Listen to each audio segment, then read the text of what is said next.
apa kabar guys?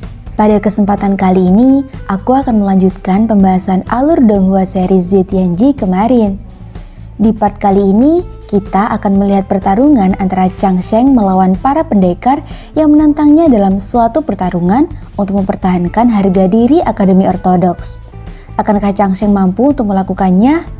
Oke, kalau gitu, langsung aja kita masuk ke alur filmnya. Tapi sebelum itu, intro dulu.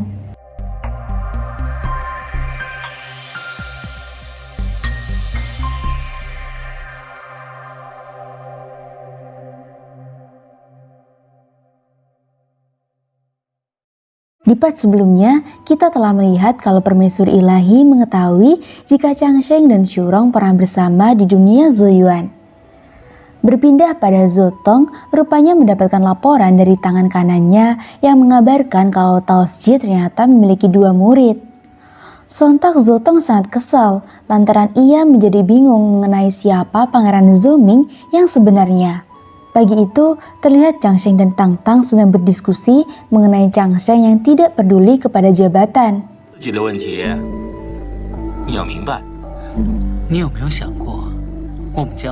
Di sana, Chang Sheng juga berkata kalau ia ingin hidup seperti Wang Po, namun Tang Tang menyarankan untuk tidak mengikuti jalan hidup orang itu, mengingat Chang Sheng akan mendapatkan banyak sekali penderitaan.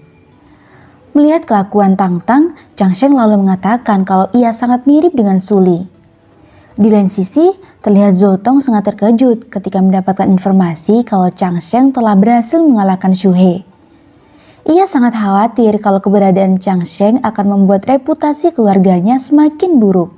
Karena itu, Zhou Ziheng pun berkata kalau ia akan menantang Chang Sheng untuk bertarung. Meski sebenarnya ia ragu kalau Chang Sheng akan menerima atau menolak tantangan tersebut.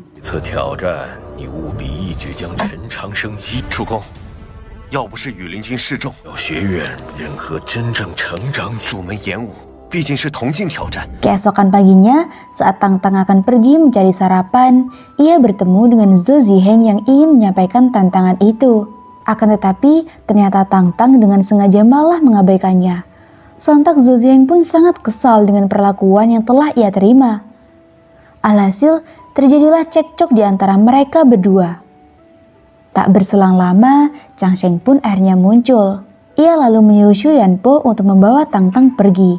Dan seketika itu juga, Chang Sheng lalu menerima tantangan yang diberikan Zhou Ziheng. Sins berpindah pada tetua militia yang terlihat lemah lantaran usianya yang sudah sangat tua. Kemudian pendeta Xia menyampaikan informasi kalau Chang Sheng besok akan menerima tantangan dari Zhou Ziheng. Mendengar hal itu, tetua militia sangat senang lantaran untuk pertama kalinya Chang Sheng akan menunjukkan kekuatannya di depan semua orang.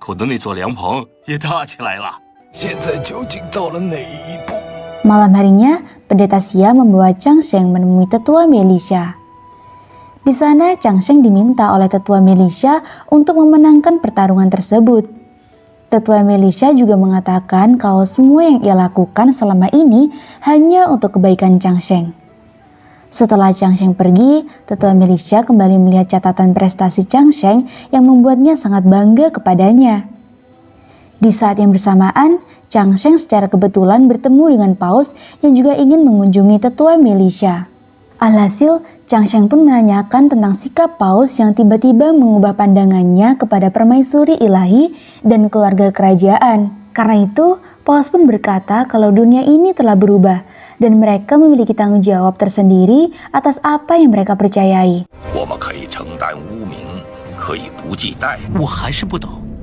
Lantaran Chang Sheng telah berada di bawah pengaruh istana selama ini, Paus pun menyuruhnya untuk keluar dan memilih jalan hidupnya sendiri.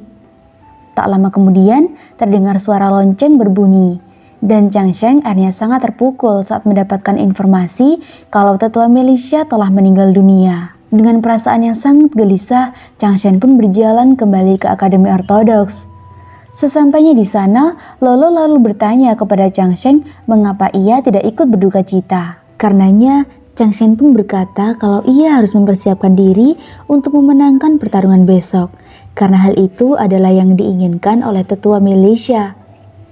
Chang Sheng juga mengatakan kalau meski saat ini banyak sekali hal berdarah dan sangat kejam di sepanjang jalan, ia tetap harus menghadapinya apapun yang terjadi. Sesaat setelahnya, Chang Sheng pun memikirkan teknik yang akan ia gunakan dalam pertarungan tersebut. Singkat cerita, pagi pun tiba. Terlihat banyak penonton yang telah hadir untuk menyaksikan pertarungan itu. Di saat yang bersamaan, terlihat banyak orang yang tidak ingin mempertaruhkan uangnya untuk Akademi Ortodoks, lantaran tidak percaya dengan kemampuan mereka.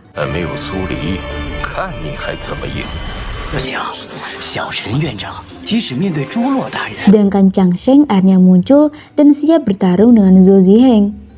Di lain sisi, ternyata Akademi Surga diam-diam telah mengirim orang untuk mengawasi pertarungan itu. Di sana terlihat ada seorang murid bernama Guan Bai yang telah memprediksi kalau Chang Sheng akan memenangkan pertarungan ini.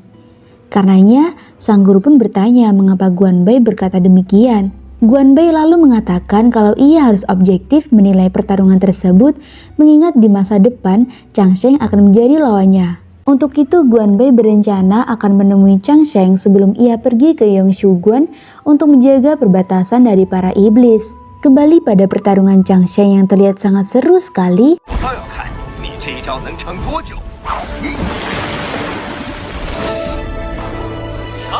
Zhou Ziheng lalu menggunakan sebuah formasi bidang bintang untuk melindungi dirinya. Tak diduga, ternyata Chang Sheng berhasil menghancurkannya karena rupanya ia telah mengetahui kelemahan formasi tersebut. Di saat yang bersamaan, semua orang yang melihat kejadian itu pun sangat terkejut. Singkat aja, Chang Sheng akhirnya berhasil memenangkan pertarungan tersebut. Zhou Ziheng pun bertanya mengenai teknik berpedang yang Chang Sheng gunakan. Karena itu, Chang Sheng pun berkata kalau Sulilah yang mengajarkan teknik tersebut kepadanya. Sebelum pergi, Chang Sheng juga mengatakan kalau saat ini ada 5 orang lain yang bisa mengalahkan Zhou Ziheng. Ketika Chang Sheng telah berada di keretanya, Tang Tang pun bertanya siapakah 5 orang yang Chang Sheng maksud. Karena itu, Chang Sheng pun mengatakan 5 orang yang ia maksud adalah Qiu Shanjun, Xu Rong, Nona Shujian, Ku Hanxi, dan Tang Tang. Akan tetapi saat Tang Tang bertanya mengenai orang yang bernama Chu Jian itu, Chang Sheng dengan segera menyuruh Xu Yanpo untuk menjalankan keretanya. Sins berpindah pada permaisuri ilahi yang ternyata mengirim seorang peramal bintang untuk mengawasi Chang Sheng. Di sana peramal itu pun berkata kalau ia telah memastikan bahwa Chang Sheng adalah keturunan dari keluarga Chan. Namun ia tidak dapat memastikan berapa umur dari anak itu. Berlanjut pada Chang Sheng yang ternyata pergi ke tempat Zotong dan berencana untuk membawa Zeshu. Sesaat kemudian, Zotong akhirnya muncul dengan memberikan ilusi darah kepada Chang Sheng.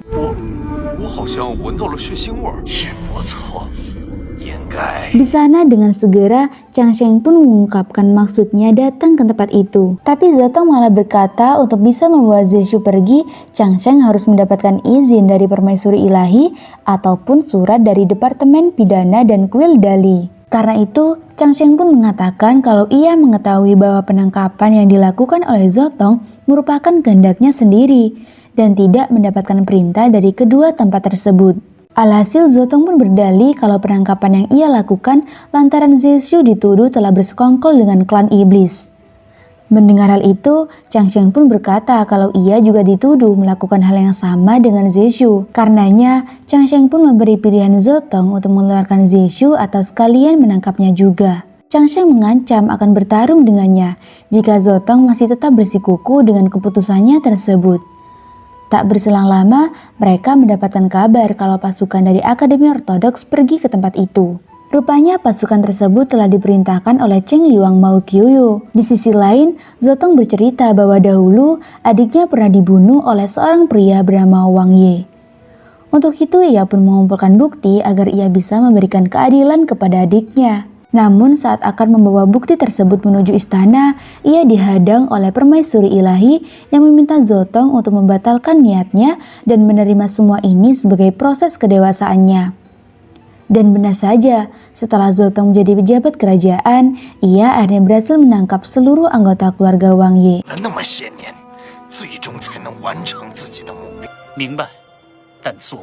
Mendengar cerita tersebut, Chang Sheng malah berkata kalau ia akan lebih memilih untuk menyerahkan bukti itu ke istana daripada harus melakukan seperti yang dilakukan oleh Zotong. Karena tidak bisa berkata-kata lagi, akhirnya Zotong pun mau membebaskan Zeshu.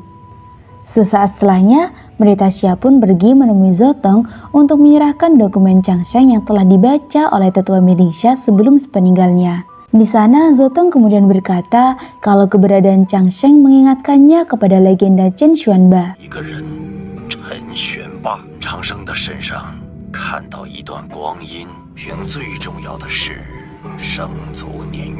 Sontak pendeta Xia langsung tidak sependapat dengannya, mengingat legenda Chen Xuanba adalah orang yang sangat ganas dan tidak bisa dibandingkan dengan Changsheng. Karenanya, Zotong pun menjelaskan kalau ia telah membaca buku sejarah di kerajaan yang menyebutkan kalau Chen Xuanba adalah orang yang pendiam seperti Changsheng.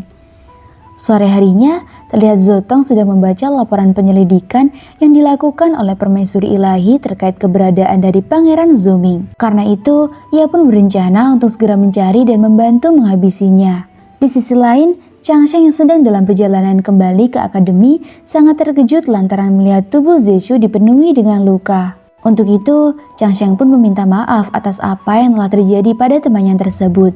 Akan tetapi Zeshu berkata kalau Changsheng ingin meminta maaf, cukup memberikan uang kepadanya. Sesampainya di akademi, Changsheng pun berkata kalau saat ini ia masih belum memiliki cukup uang. Karena itu, ia pun akan menggantinya dengan pedang yang telah didapatkan di dunia Zoyuan. Tak berselang lama, Tang Tang dan Xu Yanpo yang tiba sangat terkejut dengan tumpukan pedang tersebut. Alhasil Changsheng pun mempersilakan mereka untuk mengambil salah satu pedang.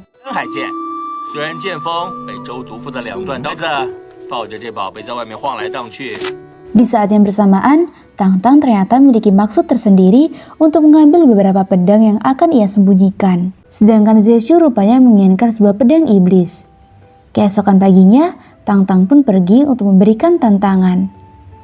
Sesaat kemudian, Xu Yanpo datang dan meminta sebuah pelatihan kepada Changsheng. Karenanya, Changsheng pun memberikan sebuah buku bela diri kepadanya. Singkat cerita, Tang Tang akhirnya kembali dari pertarungannya itu tanpa luka sedikit pun.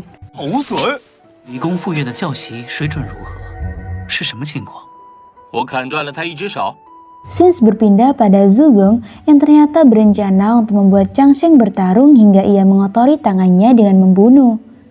Keesokan paginya, terlihat banyak sekali pendekar yang sudah siap untuk menantang Akademi Ortodoks. Karena ada beberapa pendekar yang menghina akademinya, Tang Tang pun muncul dan menghajar mereka. Sesaat setelah itu, ada seorang pendekar bernama Mo Lonban yang bermaksud menantang Akademi Ortodoks. Lantaran Tang Tang merasa kalau ia tidak akan bisa menang melawannya, ia pun memberikan sejumlah uang agar Mo Lonban mengaku kalah. Namun karena ia menolak, akhirnya Changsheng pun maju untuk melawannya. Dalam pertarungan tersebut, ternyata Mo Lonban adalah seorang pendekar yang menggunakan teknik beracun. Singkat saja, setelah pertarungan yang cukup lama, Changsheng pun mengetahui kalau Mo Lonban memakai baju besi. Tak diduga, rupanya Changsheng berhasil menghancurkan baju besi tersebut. Alhasil Mo Lonban akhirnya mengakui kekalahannya.